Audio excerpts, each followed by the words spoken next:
Welcome to the Financial Flossing podcast with Brannon, guiding dental professionals to a brighter future. Brannon is a financial advisor who knows it's not just about your teeth. He helps dental practice owners protect and maximize today's cash flow to plan for tomorrow's cash needs.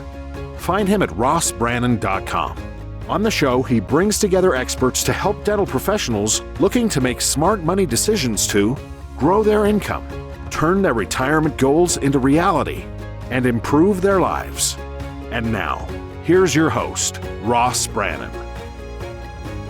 Welcome to the show. Today, our guest is Addison Killeen. Addison is a serial entrepreneur based in Lincoln, Nebraska, who has owned multiple practices and is a co-founder of the Dental Success Network. Addison, welcome to the show. Hey, thanks for having me on. So you have a really interesting story as you're a relatively young guy and you have owned a lot of practices and sold a lot of practices and started companies. So kind of tell us your story from the beginning. Yeah, so I'm just a boy from Nebraska. I went to high school in Omaha, which is an hour away from Lincoln. My high school was actually a 5-day boarding school. So Monday through Friday, I actually slept at school. We had dorm rooms, dorms. It wasn't a military school or anything. It was just a really good academic school run by these Benedictine monks. So I went to school there and then went to St. Louis University for college, spent a couple of years in the not so best part of St. Louis. So if you've ever driven through St. Louis and the part that kind of looks like you shouldn't go there and at nighttime, that's where St. Louis University is. And then I went back to Nebraska for dental school. During my high school and college, and then even after college, I actually worked for a restaurant company. So during those years, I started as a host in this company, and then I got pulled into being the kind of assistant to the CEO and then kind of the lead managerial accountant for the company. And it's known for restaurants, and we had a brewery as well, the first brewery in Nebraska, actually, before microbrew was like a cool thing to have in the country. But actually, all of our money was made off of these machines that we sell to the Department of Defense. And so these machines were actually... Wait. You're a restaurant and a brewery that sells machinery to the Department of Defense. Exactly. So the Department of Defense arm of the company actually made gobs of money. And so the CEO was like, well, I want to have jobs for my buddies. So let's start a brewery and let's do restaurants. And actually, he was such a smart guy, very visionary. He said, if we're going to do restaurants, we're going to do it right. So basically we copied, basically like a Houston's type of model, right. Mid-market American, decent price level, like middle of the road prices in between the Houston's and an Applebee's. And we were lucky enough, he founded it really well. And so the restaurants actually made money, but restaurants are a very thin margin business. We're talking on a bad month, it's 2%. And on a good month, it's like 7%. So, you do $1 million in revenue and you're only making, $70,000 in profit. And so the restaurant business is just really tough. So that's why you kind of need some businesses on the other side. The brewery helps the restaurants make money, but then really everything's funded by these machines. And so the machines were basically, they erase hard drives. So every like CIA installation, every submarine, every warship, every spy plane, every military base anywhere in the world that's either US or NATO had one of our machines on it. And it was required because our machines were the only ones that were approved by the Department of Defense to destroy data to a level that the, Russians or Chinese couldn't read the data. So yeah, I got really good at spreadsheets, really good at numbers. Went back to dental school though, because the business world is fun, but I wanted to be an artist and a, clinician, I guess. Was there a gap between, undergrad and dental school?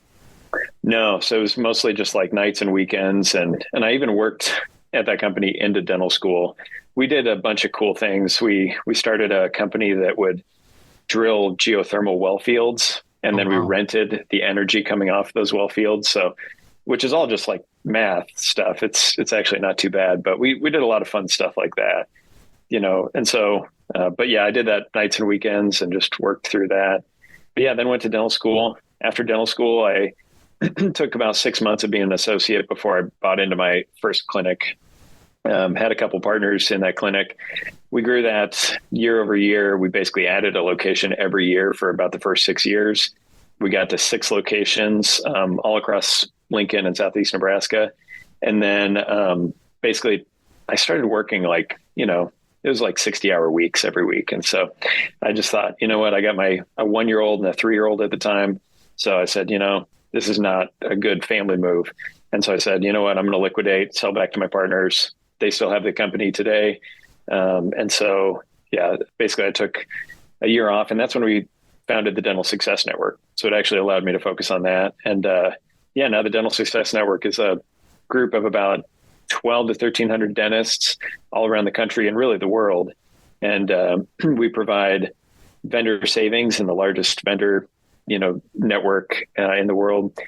We also provide a bunch of online CE from all of the new cutting edge clinical techniques all the way down to like the boring state required CE that you need just for your license, as well as a bunch of practice management CE from like the smartest minds around, like communication all the way down to accounting.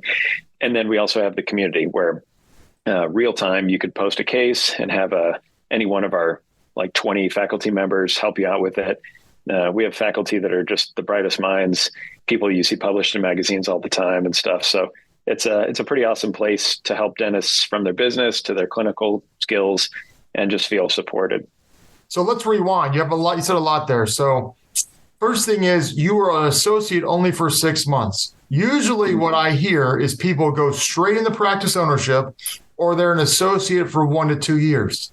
You were only there for 6 months. What was the reasoning behind only 6 months? I went to a town about 30, 40 miles away from Lincoln in a town with a super high need. There's only 2 practices in town. And so I joined the better one. And pretty quickly, I could tell that the math behind how they ran the practice was pretty poor. Great people. But, when you're fishing in a lake with so many fish, you can be very inefficient with how you're fishing. And that was how this was. The practice was just run very poorly. No attention to, they were great dentists, great clinicians, but no attention to like how well the business is running. And, coming from the restaurant industry where we were squeezing, like we spent a ridiculous amount of time and energy to improve by 1%. When you're in a dental practice and you're like, I could make 10 to 20%, profit margin. And they were just not focused on that and just kind of, they didn't want to give energy to it because they're like, well, I'm doing fine. We're good.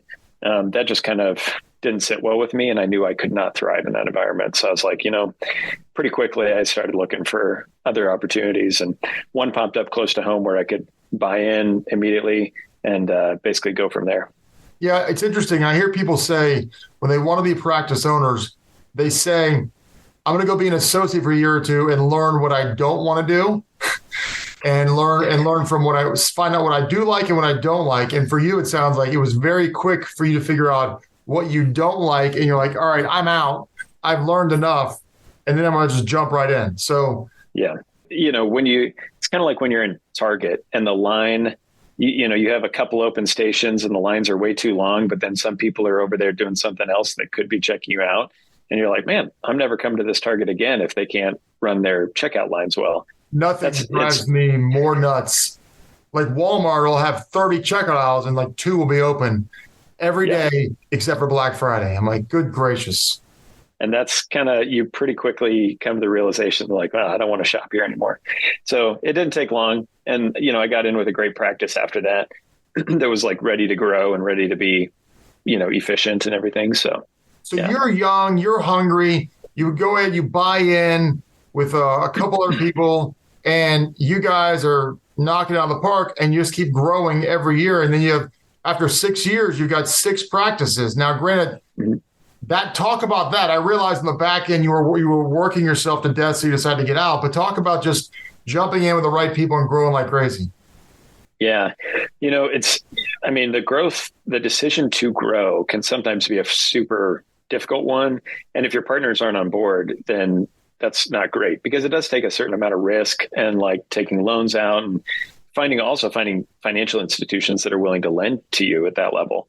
thankfully we did it with pretty low debt levels. And we, like, everyone was on the same page with growth. So it's like, yeah, we're going to grow it. But then on the back end, yeah, it does take a lot of work. And if you don't build it, I mean, even with good systems, if you don't build it with any systems, you're screwed, and you could end yourself in financial ruin, taking out too much debt and not being able to do that. But even then, being the leader in an organization like that is really time consuming and energy consuming.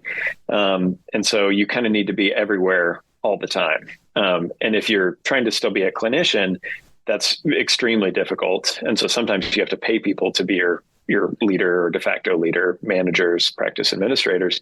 And sometimes those people, they can make or break your practice too. And so you have to really hire the right ones. We had a great team. Like, we hired a financial, like a CFO, we hired a CEO, chief marketing officer, and an HR person. And so we had an executive team of 4 people that ran everything. But even then, it still takes a ton of time and energy on the owner's part to make sure everything's going well, especially if you have high standards. And so, working with Dr. Costas and the Dental Success Institute, and then when we were forming the Dental Success Network, it kind of like, man, it's, sometimes it's like, well, you start to see what's possible out there, like how low of overhead you could get and what energy it was going to take to get from, this side of the chasm to that. And at that point, I was already working 60-hour weeks. And so I was like, yeah, I've got young kids at home, so I'm going to, take the money and run and take a year or 2 off and then go back and try it on a smaller scale. So you sell your share of the 6 practices, kind of taking, like, for lack of a better term, maybe a sabbatical to kind of regroup. But then you had the idea for the Dental Success Network. And is it fair to say that you're like, okay, I learned a lot between my time as an associate and my time building these 6 practices, and I could help some people not have to reinvent the wheel, and I could create a resource for them. Was that the motivation for the network? Oh, the network, it came about. I mean, it was like Dr. Mark Costas, Mike Lomatan, myself. There was like a few other folks at the time of inception that were all like, you know what, if we just put the best people in a room, good things will happen. And, pretty much from day one, good things have happened. You get a lot of smart people in a room, they're going to collaborate. If you get more people in a room, vendors are going to give you better deals. And then, just by recording a bunch of webinars, like through COVID, recording continuing ed classes all the time, we've just come up with like a really good library of resources that, especially through COVID, like we grew like gangbusters then, because people were looking for like solid, vetted advice that can truly be impactful for somebody's practice. And so, yeah, it's been good. It's also helped. I mean, we give away tons and tons of resources. So like the first book that Mark and I ever wrote together was the Dental Operations Manual. And let me flip through. It's like 280 some pages of just, this is what we run our practices on.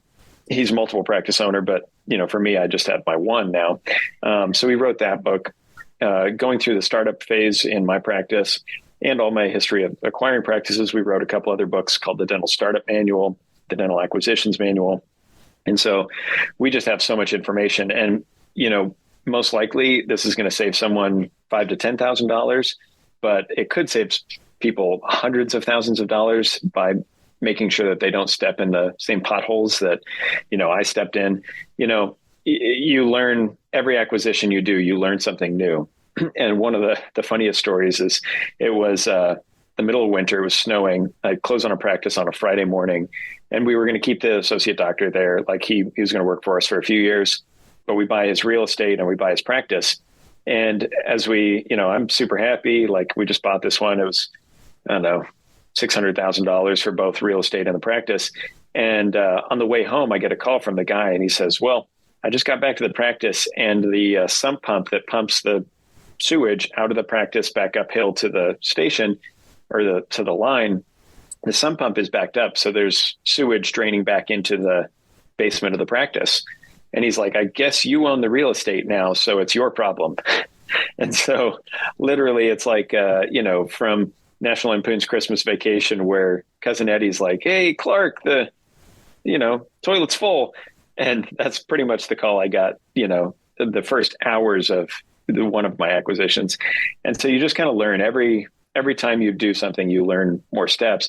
And if we can, and that's like a super tiny thing, but like buying the wrong practice could be a couple $100,000 hit for both, the first couple of years, but also you buy the wrong practice and your trajectory significantly changes later on in life too.